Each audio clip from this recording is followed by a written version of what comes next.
ইরানের সঙ্গে যুদ্ধের সমাপ্তি চাইছে ইসরায়েল।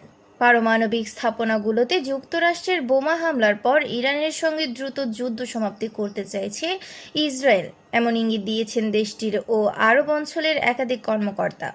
ওয়াল স্ট্রিট জার্নালকে এই তথ্য জানিয়েছেন তারা। ইসরায়েলি কর্মকর্তারা বলেছেন, ইসরায়েলি প্রতিরক্ষা বাহিনী আইডিএফ আগামী কয়েকদিনের মধ্যে ইরানে তাদের নির্ধারিত লক্ষ্যবস্তুগুলোতে চালানো সামরিক অভিযান শেষ করার আশা করছে। এর পরপরই যুদ্ধ বন্ধের সুযোগ তৈরি হতে পারে।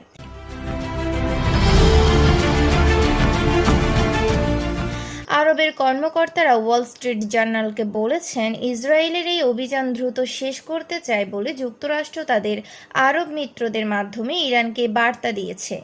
তবে যুক্তরাষ্ট্রের হামলার জবাব দেওয়া ছাড়া ইরান এখনই অভিযান শেষ করতে চায় না। এক ইসরায়েলি কর্মকর্তা ওয়াল স্ট্রিট জার্নালকে জানান, হামলা বন্ধ করতে হলে তা হবে পারস্পরিক ভিত্তিতে, উভয় পক্ষকেই তা মেনে নিতে হবে।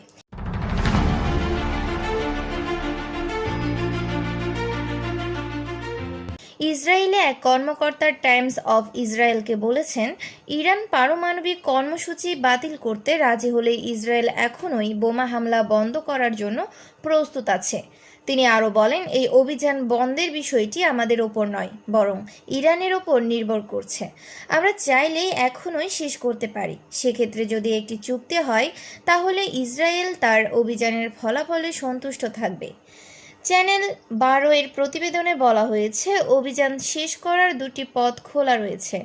প্রথমত, ইসরায়েল একতরফাভাবে ঘোষণা করতে পারে যে তারা যুদ্ধের লক্ষ্য অর্জন করেছে এবং ইরান ক্ষেপণাস্ত্র হামলা বন্ধ করেছে।